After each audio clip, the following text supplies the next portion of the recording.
हम आपका JR studio में दिल से स्वागत करते हैं। मैं आपको बताना चाहूँगा कि आज की इस वीडियो में हमने SFX और विजुअल्स का सहारा लिया है ताकि आपको बेटर एक्सपीरियंस मिल सके। तीसरे एपिसोड में हमने देखा था TVA की पूरी टीम लोकी के पीछे पड़ जाती है और इसीलिए लोकी अपनी जान बचाने के लिए सिल्वी के साथ भाग जाता है, मगर गलती से वो लेमेंटिस 1 प्लेनेट पर पहुंच जाते हैं और ये प्लेनेट थोड़ी ही देर बाद खत्म होने वाला था। अब दोनों लोकी इसी प्लेनेट पर फंस जाते हैं। अगर आपने पहले के एपिसोड नहीं देखे हैं तो प्लीज पहले उन्हें जाके देखें, तभी आपको ये बेहतर तरीके से समझ आ पाएगा। Loki season 1 episode 4। इस एपिसोड की शुरुआत एसगार्ड से होती है, जहाँ पर हम एक बच्ची को देखते हैं। वो अपने खिलौनों के साथ खेल रही होती है। तभी वहाँ पर कुछ मिनटमैन आ जाते हैं। वो उस बच्ची को वेरिएंट कहते हैं और उसे अपने साथ चलने को कहते हैं। बच्ची उनसे पूछती है, आप मुझे कहाँ ले जा रहे हैं? मगर मिनट्समैन इसकी बातों का कोई भी जवाब नहीं देते और उस बच्ची को पकड़कर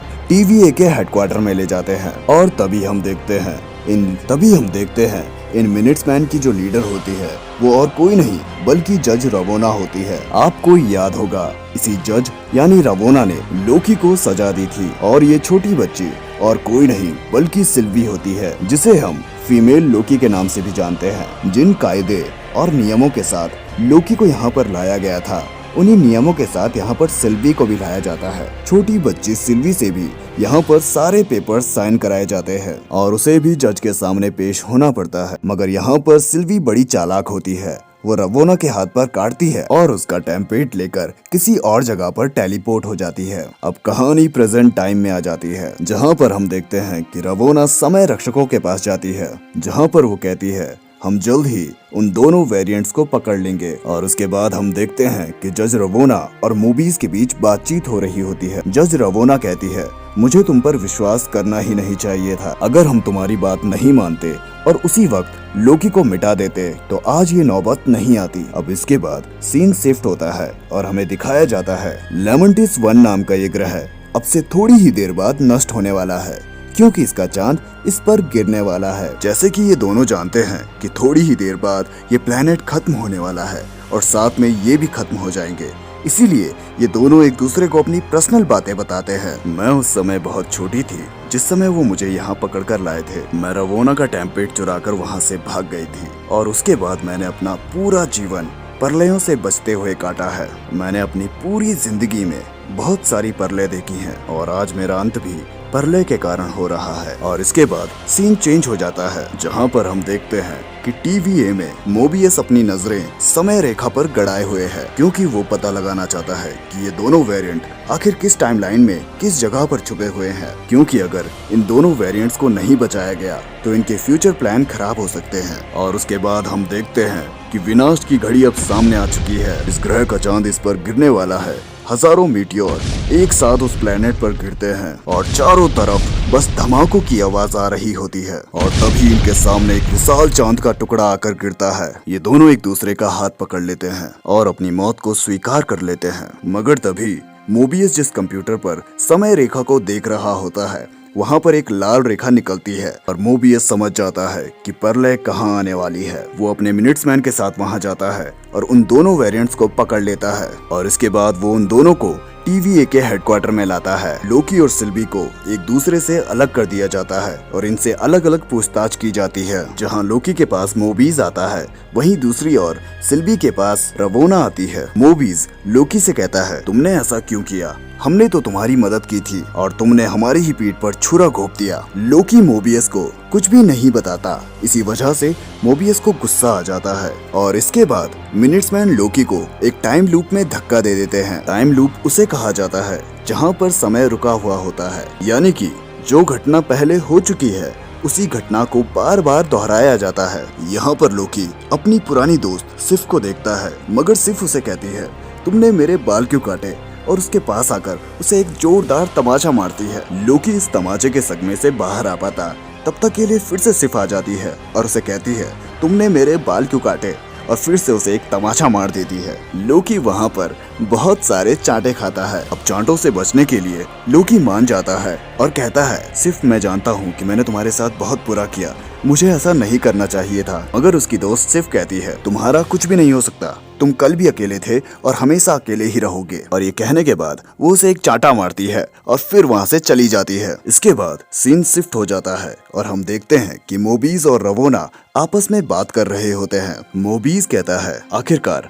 हमने उन दोनों वेरिएंट्स को पकड़ ही लिया। ये तो हमारे लिए बहुत खुशी की बात है। क्यों ना आज खुशी के मौके पर एक एक ड्रिंक हो जाए। और तभी मोबीज रवोना से पूछता है, तुमने सिल्वी से क्या बात की? मुझे भी उस बारे में जानना है और मैं C20 के बारे में भी जानना चाहता हूँ, क्योंकि जब हम आखिरी बार वहाँ गए थे तो उसकी हालात काफी खराब थी। रवोना कहती है, C20 मारी गई। वो इस हालात में भी नहीं थी कि वो हमारे सवालों का जवाब दे सके। ये बात सुनकर मोबीज दुखी हो जाता है। इसके बाद मोबीज कहता है, तुमने मुझे सिल्वी की कस्टडी क्यों नहीं दी?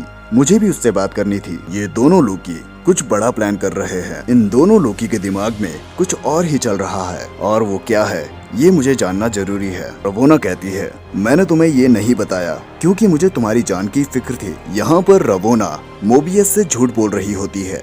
वो बातों ही बातों में मोबियस से कुछ छुपा रही होती है और मोबियस ये बात समझ जाता है और इस बात का पता लगाने के लिए मोबियस एक चाल चलता है। अक्सर जब भी ये किसी वेरिएंट को पकड़ते थे तो उसका हथियार एक ट्रॉफी के रूप में अपने ऑफिस की सेल्फ पर रख देते थे। मोबियस रवोना से कहता है, इस तलवार को क्यों ना तुम अपनी ट्रॉफी सेल्फ पर रख दो, और रवोना ऐसा ही करती है। जब तक रवोना तलवार को ट्रॉफी सेल्फ में रख रही होती है, उसी समय के दौरान मोबीज अपना टेम्पेट रवोना के टेम्पेट से बदल देता है। मोबीज रवोना के टेम्पेट से रवोना की फुटेज चेक करता है तो उसे टेम्पेट में C20 की फुटेज मिलती है। थोड़ी देर पहले हमने देखा था रवाना ने मोबीज से कहा था कि वो इस हालात में भी नहीं थी कि वो हमारे सवालों का जवाब दे सके, मगर यहाँ पर हम साफ तौर पर देख सकते हैं कि रवाना ही C20 का इंटेरोगेशन कर रही है। मोबीज समझ जाता है कि इसके पीछे कुछ ना कुछ राज छुपा हुआ है और इसके बाद मोबीज लोकी के पास जाता है। मोबीज लोकी से पूछता है,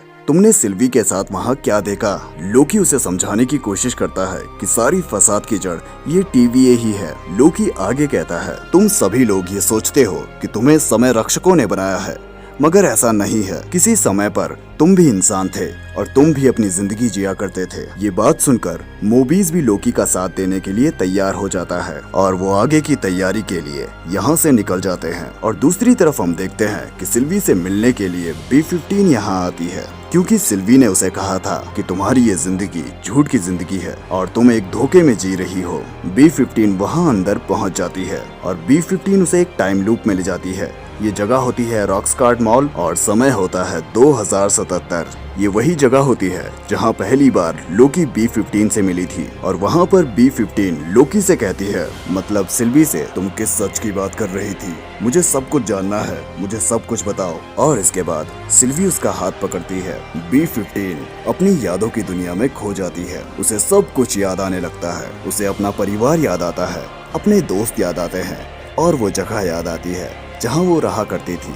और इसके बाद वो समझ जाती है कि समय रक्षकों ने हमें नहीं बनाया, बल्कि हम भी एक इंसान थे और हम भी कभी अपनी जिंदगी को जिया करते थे, मगर इन्होंने हमें यहाँ लाया। वहीं दूसरी ओर हम देखते हैं लोकी और मोबियस अपनी छानबीन को बढ़ाने के लिए वहाँ से जा रहे होते हैं। तभी रवोना अपने मिनट्समैन के साथ वहाँ पर पहुँच जाती है। वो मोबीज से कहती है, तुमने शायद मेरा टेम्पेट रख लिया है और अब वक्त आ गया है मेरा टेम्पेट वापस करने का। मोबियस रवोना से कहता है, मैं जानता हूँ कि तुम मुझसे कुछ छुपा रही हो। तुम्हें याद है तुमने एक दिन मुझसे पूछा था कि अगर मुझे मौका मिले किसी भी समय में जाने का तो मैं किस समय में जाऊंगा। तो आज मैं उसका जवाब देता हूँ। तो मैं उस समय में जाऊंगा जहाँ मैं अपनी जिंदगी जी रहा था, जहाँ से तुम मुझे पकड़ कर लाए हो। रवोना समझ जाती है कि मोबीज को वो सारी बातें पता चल चुकी हैं जो कि उसे पता नहीं होनी चाहिए, इसीलिए वो मोबीज को वहीं पर खत्म कर देती है। और इसके बाद रवोना लोकी और सिल्वी को समय रक्षकों के पास ले जाती है। लोकी उन समय रक्षकों से कहता है, तुम झूठे हो, तुम हमसे झूठ बोलते हो कि तुमने हमें बनाया है, बल्कि तुम हमें हमारी जिंदगियों से उठाकर यहाँ लाए हो। और तभी समय रक्षक उन्हें मौत की सजा सुना देते हैं। और तभी यहाँ पर B15 आ जाती है। वो इन सभी मिनट्समैन से लड़ती है और तभी B15 का साथ देने के लिए लोकी और सिल्वी भी इनसे लड़ते हैं। ये सभी आपस में लड़ रहे होते हैं और तभी सिल्वी अपनी तलवार फेंकती है और वो जाकर सीधे समय रक्षक के गले पे लगती है और उसका सर जमीन पर गिर जाता है। और उसके बाद वो देखते हैं कि वो समय रक्षक तो एक रोबोट होता है, वो इंसान नहीं होता। और तभी रवोना पीछे से आकर लोकी को मिटा देती है। मगर इस बात से सिल्वी को बहुत गुस्सा आ जाता है, क्योंकि कहीं न कहीं वो लोकी को पसंद करने लगी थी। वो रवोरा के सर पर उस मशीन को रख देती है और कहती है, मुझे सब कुछ जानना है, मुझे सच सुनना है। और उसके बाद हम लोकी को देखते हैं जो कि अपनी आंखें खोलता है और कहता है, क्या मैं जिंदा हूँ? और तभी उसके सामने 3 लोग खड़े होते हैं। अगर जिंदा रहना चाहते हो तो हमारे साथ चलो। आखिर क्या है समय रक्षकों के पीछे का राज, जानेंगे अगले एपिसोड में। सब्सक्राइब कर दीजिए इस चैनल को ताकि आपको ऐसी ही अमेजिंग वेब सीरीज देखने को मिलती रहे। JR स्टूडियो हमेशा आपके साथ है। एक तो लाइक और शेयर ठोक दीजिए, महाकाल का दबा के लाइक और शेयर ठोक दीजिए। पूरा साल मेहनत करता हूँ आपके लिए बेटा, ऐसा नहीं चलेगा, ऐसा नहीं चलेगा।